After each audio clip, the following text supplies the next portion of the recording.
It was just so horrific knowing that someone abducted her and the cops are looking all around her house, knowing that she's not there. You know, it's like, I wish the police would have blocked off both ends of Beach Creek and everything else and kept it contained in our area, because I'm sure she's hundreds of miles away. Hello and welcome to True Crime Rocket Science, the most authentic voice in true crime. That was an interview Don gave to the Times News on Monday ahead of the 28-day anniversary, the 4-week or 1-month anniversary of Summer's disappearance. As usual, I'll put a link to the article in the description. You can read it and also listen to the full audio. The reporter also asked Don some very interesting questions, such as, have the boys been questioned? As well as, given the scenario of an abduction, does he have any concerns about sending the boys back to school? Bear in mind, apparently the abductor is still out there, right? The reporter also asks whether Don's theory about what has happened to Summer, whether that's changed. And so we're going to look at some of those questions and some of those answers and do some statement analysis on that. Before we get to that, if you haven't subscribed to the channel, please do. Thank you to those who have subscribed recently. Like, share, leave a comment. If you aren't able to comment, you might want to consider joining the Patreon community at www.patreon.com/TCRS to engage in the discussion there. And let's get started. So in the opening clip, you've heard that Don is already blaming the police for botching the investigation. And now we're going to go through 5 separate questions, really good questions asked by the reporter. Starting with, how did the lie detector tests play into the investigation? He told the media that she was lie detector test, and you took one also. And, yeah. Well, and that you all were cleared of any suspicion that was, based on that. Well, I don't know if we were completely cleared, because that's not admissible in court. Yeah. But yeah, we both, at first, I didn't get no sleep for 2 days. I couldn't sleep. I was, it was the worst misery and pain I've ever felt in my life. But I wasn't able to take a lie detector test. They made me wait a little bit, but when I did take it, I passed. Mm-hmm. They made Candace wait 5 days longer to take hers, because she just wasn't able to. She tried, and she wasn't able to. It's not, people are saying that we failed and we took another test. That's not the case. Mm-hmm. We just weren't able to. So when we did take them, we both passed, our tests. So I think it's quite interesting, the language, the semantics that he uses, where he says, I don't know if we were completely cleared, but it's not admissible in court. And then he also seems to kind of blame the police for taking so long to do the tests. And he says, there was nothing wrong with the tests themselves. They were just tired and they were asked to come back again. I find that also quite an interesting dodge, in a way, of probably what did happen. And that then brings us to the second question. The reporter asks, have your sons been questioned? I know this is a hard question to ask, but did they ever do any question of your sons also, or any kind of? Yeah, they've taken them into specialists because they can't come out and question them. But yes, they have questioned all of them. Mm-hmm. They even give mother-in-law lie detector tests. Oh, wow. And she also passed. Okay. So that's quite a revelation there, that his mother-in-law, that's Candace's mother, Candy, the grandma, she's also taken a lie detector. And I must say, I think that is something that one can kind of expect, because the people at the center of this are essentially Candace and Candy. They were both in the vehicle, right? They were both in the vehicle with Summer driving back from the swimming hole. So I think you would hope that that was the case, and one wonders what Candace said and what her daughter said, what Candace said and what her mother said, whether what they said corresponds, whether what they said they agreed with one another to sort of refer to. You know, one wonders about that. And that then brings us to the third question to Don. He's asked whether his theory of what's happened changed. This is quite an important question given where the reporter goes with this line of questioning. Has your theory about what happened to Summer changed any since we spoke a couple weeks ago? No, she was abducted. There's, I forget how you put that, reasonable deduction, or however you say that. Mm-hmm. You get taught in school, but by that theory there, yeah, she's been abducted in my mind, 100%. Mm-hmm. I know Candace wouldn't lie to me about any of the facts. She has no reason to, she wouldn't lie. So it's quite an interesting way that Don answers that. He's 100% certain that Summer was abducted, and then he says he knows that Candace wouldn't lie, which means essentially that if she wasn't abducted, that Candace would have to be involved. Isn't that true? If she wasn't abducted, then who else could be involved except Candace? And if Candace was involved, then is she lying about what is going on? And then he says, kind of hesitantly, she has no reason to, meaning no reason to lie, I guess, but I suppose it could also be she has no reason to have been involved. And then he says she wouldn't lie. And of course, has she passed the polygraph? Did she pass the first polygraph? Did she pass the second?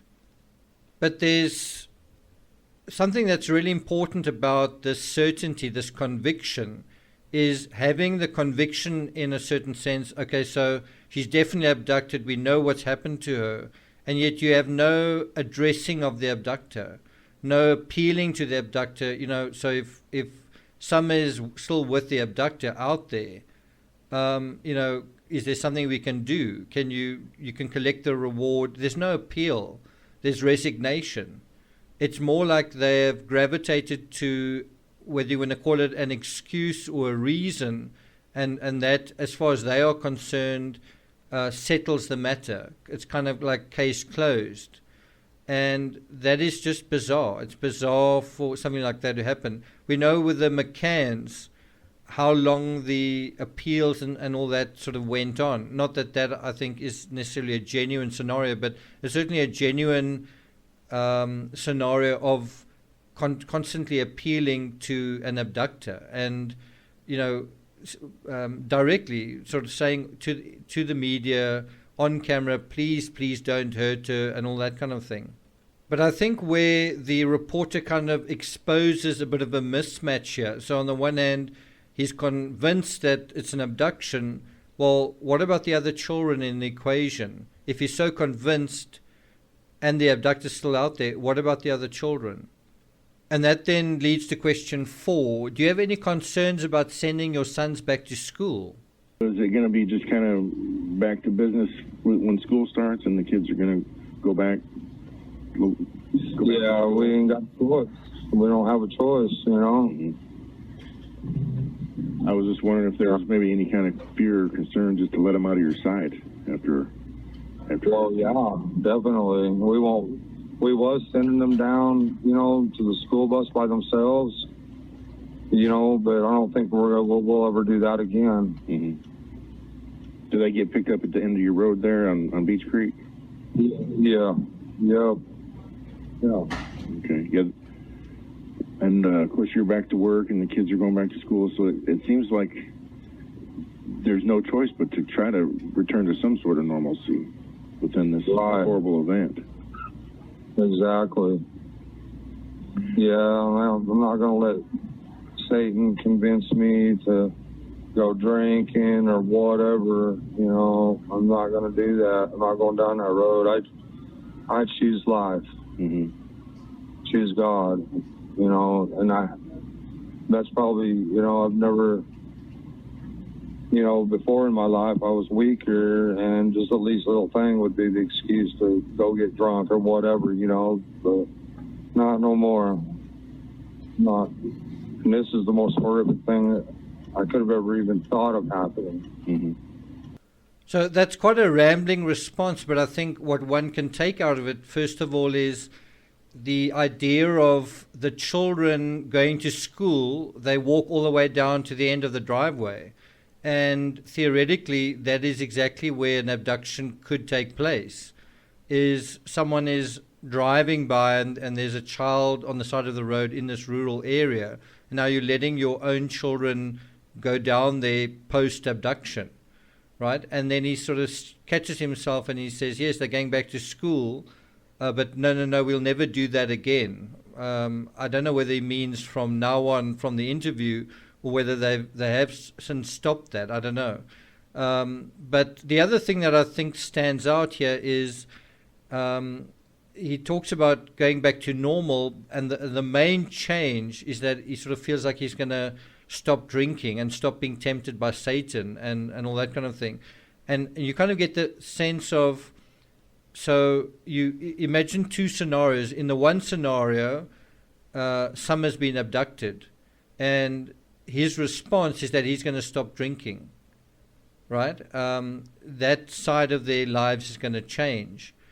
But what if that is part of the reason Summer was abducted? And, I mean, if that is the case, then you can see why he would want to stop drinking. Does that make sense? I mean, I think an argument can be made that if Don and Candace are truly innocent here, then if there was a reason to drink, to be down and want to soothe pain and loss, then it would certainly be an ordinary person, a innocent person in this situation would want to drink and would want to soothe away these things, whether it's with medication or antidepressants. That would be absolutely normal. But one wonders whether there's an acknowledgement of something else here, in that this has now happened. Okay, they're blaming it on an abduction, but we're going to stop drinking now, or I'm going to stop drinking now. Does that make sense? And this brings us to the fifth and final question that is asked about wanting to go back to normal. And he's then asked, how do you do that? And he sort of partially answered that question already, but let's go into the rest of the question and answer. And, of course, you're back to work and the kids are going back to school, so it seems like there's no choice but to try to return to some sort of normalcy within this horrible event. Exactly. Yeah, I'm not going to let Satan convince me to go drinking or whatever. I'm not going to do that. I'm not going down that road. I choose life. Mm-hmm. Choose God. And that's probably, I've never, before in my life I was weaker, and just the least little thing would be the excuse to go get drunk or whatever, but not no more. Not. And this is the most horrific thing that I could have ever even thought of happening. Mm-hmm. Now, if you've watched the original interview or listened to the original interview, you will have realized that I've posed these questions and the answers out of order. And I wonder whether the interviewer has done the same thing, because he basically takes Don down a sort of a casual, talkative, conversational route. How's your family been doing? How have you guys been coping? And then, but if you think about it, he's basically getting him to the point where he first acknowledges that he's convinced that it's an abduction, right? He's 100% sure. And then from there, he sort of asks him, how are the kids dealing with it? Have the kids been questioned? And then it's sort of like, shouldn't you be taking care of them? Shouldn't you be concerned about them, given that you believe it's an abduction? And there is definitely a bit of a mismatch. Do you agree with that? I also think that in a legitimate situation, would you want to go back to normal? Or would you still be trying to, I don't mean find some in terms of that she's lost. I mean, trying to, you're keeping hope that she's still alive, and you want to try and appeal to some persona, some person that is out there, and yet that doesn't seem to be the case. So you seem to have at the same time an acknowledgement or a suggestion on the one hand that Summer's been abducted, that's the person responsible, and on the other that she's no longer alive. They seem to have given up hope. There's once again a sort of resignation here. Do you see what I'm saying? And it would be by no means be certain that Summer wouldn't be alive if she was abducted. She could have been abducted by a distant family member or somebody else. And so it is interesting that there's this assumption that she's no longer alive and they're now going to get on with their lives.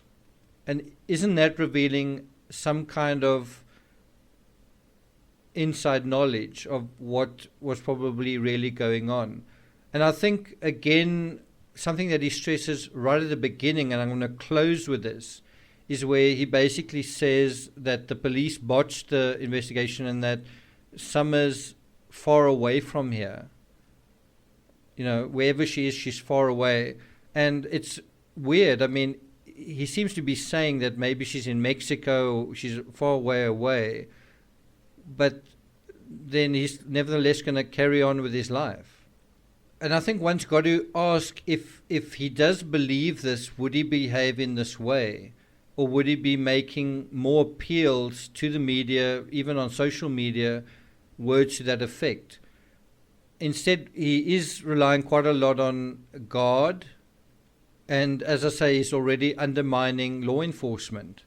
And you actually had the same thing happening in the Madeleine McCann case, where very quickly they blamed, and that's their story today, that they blamed the Portuguese police for not closing like international boundaries and borders and airports. Within hours of Madeleine going missing, they were saying, you know what, you needed to shut down ports and airports because Madeleine could have been in Morocco by now. And of course, it could also just have easily have been a little girl walking out the hotel and getting herself lost, as happened all the time. I mean, if every time a child went missing for a couple of minutes, you shut down international airports, there would be chaos in the world. You just wouldn't do that, because most times children are found.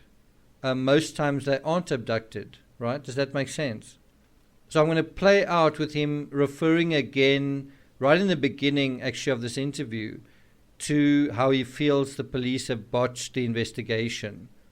First, it was just so horrific knowing that someone abducted her and the cops are looking all around her house, knowing that she's not there. It's like it's like you're just talking to yourself. This ain't doing no good. But I wish the police would have blocked off both ends of Beach Creek and everything else and kept it contained in our area, because I'm sure she's hundreds of miles away.